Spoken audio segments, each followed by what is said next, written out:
ಬೆಂಗಳೂರು ಅಭಿವೃದ್ಧಿ ಪ್ರಾಧಿಕಾರ.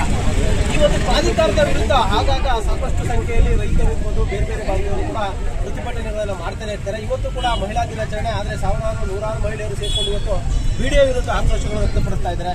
ಯಾಕಪ್ಪ ಅಂದ್ರೆ ಈಗ ಬಿಡಿಎ ಹೊಸದಾಗಿ ಲೇಔಟ್ ಮಾಡ್ತೀವಿ, ಹೊಸ PRR ರೋಡ್ ಮಾಡ್ತೀವಿ ಅಂತ ಹೊಸದಾಗಿ ಕೂಡ ನೋಟಿಸ್ ಎಲ್ಲ ಕೊಡ್ತಾ ಇದೆ. ಜೊತೆಗೆ ಈಗಾಗಲೇ PRR ರಸ್ತೆ ಬಗ್ಗೆ ಗೊತ್ತಿರ್ಬೋದು, ಅದನ್ನು ಮತ್ತೆ ಈ ಭಾಗದಲ್ಲಿ ಮಾಡ್ತೀವಿ ಅಂದ್ರೆ ಮಾದನಾಯಕರಲ್ಲಿ ತುಮಕೂರು ರೈಲ್ವೆ ರಸ್ತೆ ಭಾಗದಲ್ಲಿ ಬರುವಂಥ ಜಾಗದಲ್ಲಿ ಕೂಡ ಈಗಾಗಲೇ PRR ರಸ್ತೆ ಮಾಡ್ತೀವಿ. ಅದರ ಅಕ್ಕಪಕ್ಕದ ಜಾಗಗಳಲ್ಲಿ ನಾವು ಕೂಡ ನಿವೇಶನಗಳನ್ನು ಮಾಡ್ತೀವಿ, ಹೊಸ ಲೇಔಟ್ ಮಾಡ್ತೀವಿ ಅಂತ ಇನ್ನೂ ಕೂಡ ನೋಟಿಸ್ ಕೊಟ್ಟಿದೆ. ಬಟ್ ವಾಸ್ತವ ಏನಂತಂದ್ರೆ ಸುಮಾರು ಈಗ ನೋಡಿ ನೋಟಿಸ್ ಎಲ್ಲ ಕೊಡ್ತಾ ಇದ್ದಾರೆ. ಇದನ್ನು ಕೂಡ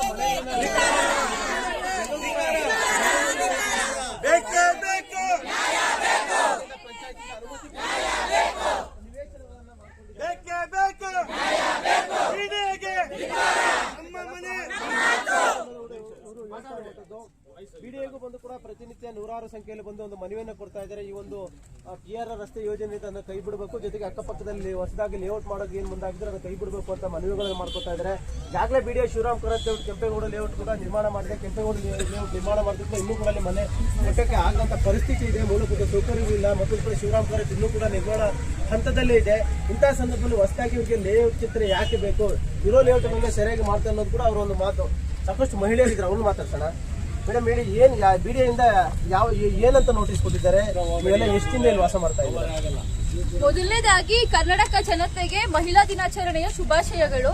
ಇವತ್ತು ನಾವು ಖುಷಿಯಾಗಿ ಅದನ್ನ ಸೆಲೆಬ್ರೇಟ್ ಮಾಡೋಕೆ ಆಗ್ತಿಲ್ಲ, ಬಿಕಾಸ್ ಬೀದಿಗೆ ಇಳಿದು ನಾವು ಹೋರಾಟ ಮಾಡೋ ಪರಿಸ್ಥಿತಿ ಬಂದಿದೆ. ನಾವೆಲ್ಲ ಸ್ಟೂಡೆಂಟ್ಸ್, ಇದೇ ಕಾರಣಕ್ಕೆ ಅಪ್ಪ ಅಮ್ಮ ದಿನ ರಾತ್ರಿ ಮಲ್ಗಲ್ಲ. ಅವ್ರನ್ನ ನೋಡಿ ನೋಡಿ ನಮಗೂ ಸಹ ಬೇರೆ ಏನ್ ಕೆಲಸ ಮಾಡಕ್ ಆಗ್ತಿಲ್ಲ, ಎಕ್ಸಾಮ್ಸ್ಗೆ ಫೋಕಸ್ ಮಾಡಿ ಓದಕ್ಕೂ ಆಗ್ತಾ ಇಲ್ಲ. ನಂತರನೇ ಲಕ್ಷಾಂತರ ಜನ ಸ್ಟೂಡೆಂಟ್ಸ್ ಫ್ಯೂಚರ್ ಕೂಡ ಇದ್ರ ಮೇಲೆ ನಿಂತಿದೆ. ಮತ್ತೆ ಬಿಡಿಎಗೆ ಹೇಳೋದೇನಂದ್ರೆ ಅದು ಇರೋದೇ ಬೆಂಗಳೂರು ಡೆವಲಪ್ಮೆಂಟ್ ಅಥಾರಿಟಿ ಅಂತ. ಹಂಗಿರೋವಾಗ ಡೆವಲಪ್ಮೆಂಟ್ ಮಾಡಕ್ಕೆ ಅಂತ ಹೇಳಿ ಲಕ್ಷಾಂತರ ಮನೆಗಳನ್ನ, ಸಂಸಾರಗಳನ್ನ ಬೀದಿಗೆ ಹಾಕ್ತಾ ಇರ್ತೀರಾ. ಅದ್ರ ಬಗ್ಗೆ ನಾನು ಕೇಳ್ತಾ ಇದ್ದೀನಿ. ಮತ್ತೆ ಇದು 2005ರಲ್ಲಿ ಆಗಿರೋದ್ನ ಇಲ್ಲಿವರೆಗೂ ಇಷ್ಟು ಗ್ಯಾಪ್ ಯಾಕೆ ಕೊಡ್ಬೇಕಿತ್ತು? ಆ ಟೈಮಲ್ಲಿ ಒಂದ್ ಮನೆಗಳು ಇರ್ಲಿಲ್ಲ, ಆಗ್ಲೇ ಅವ್ರು ಅದನ್ನ ಮಾಡಿದ್ರೆ ಇಷ್ಟು ಪ್ರಾಬ್ಲಮ್ಸ್ ಯಾರಿಗೂ ಆಗ್ತಾ ಇರ್ಲಿಲ್ಲ. ಮತ್ತೆ ಇಲ್ಲಿರೋರೆಲ್ಲ ತುಂಬಾ ಮಿಡಲ್ ಕ್ಲಾಸ್ ಬಡವ್ರೆ, ಅವ್ರ ಜೀವನ ಪೂರ್ತಿ ದುಡ್ದಿರೋ ದುಡ್ಡನ್ನ ಒಂದು ಸೈಟ್ ಮನೆಗೆ ಅಂತ ಬಂಡವಾಳ ಹಾಕಿರ್ತಾರೆ. ಅವ್ರ ಮಕ್ಳು ಏನ್ ಬೀದಿಗೆ ಬರ್ಬೇಕಾ? 50 ವರ್ಷದ ಕಷ್ಟಕ್ಕೇನು ಬೆಲೆ ಇಲ್ವಾ?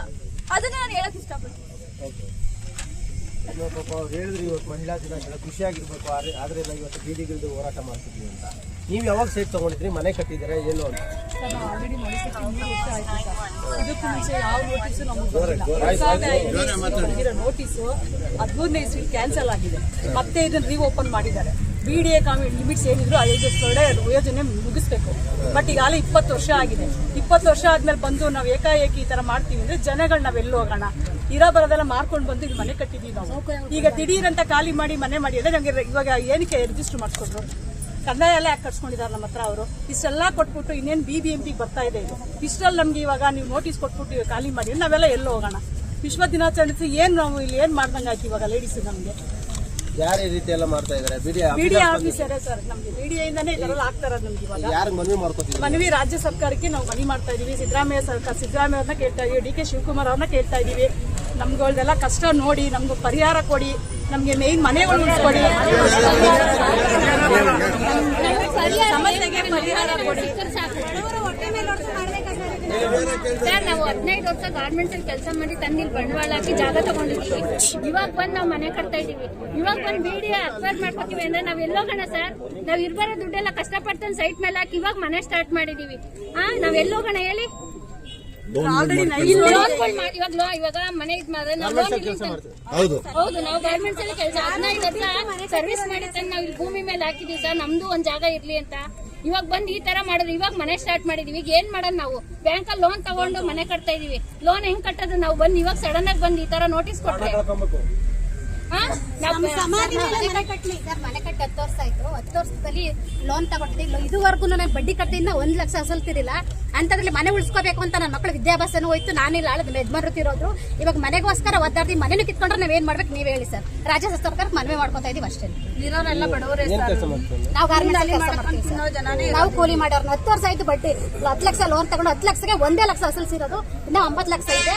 ಅಂತವ್ರು ನಾವು ಮನೆ ಉಳಿಸ್ಕೋಬೇಕು ಅಂತ ಇಷ್ಟೊಂದು ಕಷ್ಟ ಬಿದ್ದು ಮಾಡ್ತಾ ಇದೀವಿ. ಅಂತವ್ರು ಇವ್ರು ಹಿಂಗ್ ಮಾಡೋದು ನಾವೇನ್ ಮಾಡ್ಬೇಕು ನೀವ್ ಹೇಳಿ ಸರ್? ನಮ್ಗೆ ನ್ಯಾಯ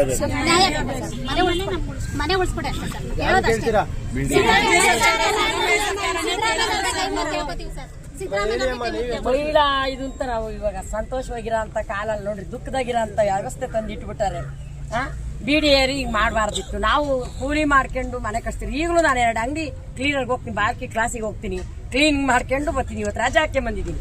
ಈ ತರ ನಾವು ಮಾಡೋರು ಇಲ್ಲ, ಏನೂ ಇಲ್ಲ ಊರಲ್ಲೂ ಏನೂ ಇಲ್ಲ. ಇಲ್ಲಿ ಏನೋ ಒಂದ್ ಸೈಟ್ ಮನೆ ಕೆಲಸ ಮಾಡಕ್ ಹೋಗ್ತೀವಿ. ಇಲ್ಲಿ ಮನೆ ಎಲ್ಲ Bhalki class, computer class clean ಮಾಡ್ಕೊಂಡು 2 ಅಂಗಡಿ ಮಾಡ್ಕೊಂಡು ಅದೊಂದು ಕ್ಲಾಸ್ ಕ್ಲೀನ್ ಮಾಡ್ಕೊಂಡು ನಾವು ಮಾಡ್ಕೊಂಡು ನಾವ್ ಹೆಂಗ ಹೊಟ್ಟೆ ಜೀವನ ಮಾಡ್ತೀವಿ. ಬಡ ಮಧ್ಯಮ ವರ್ಗದ ಹಿಂಗ್ ಮಾಡ್ತಾ ಇದೀವಲ್ಲ, ಮನೆ ಲೋನ್ ತೀರ್ಸೋದು ಈ ತರ ದುಡ್ಡ ಹೆಂಗ್ ಮಾಡ್ಬೇಕು ನಾವು ಈ ತರ ಮಾಡ್ಬೋದು. ಸರ್ಕಾರ ರೋಡ್ ಮಾಡ್ಬೇಕಾ ಸರ್? ರೋಡ್ ಅವಶ್ಯಕತೆ ಇದೆಯಾ ಸರ್? ರೋಡ್ ಮಾಡ್ತಾರ ಹೊಸ ಲೇಔಟ್ ಮಾಡ್ತಾರ.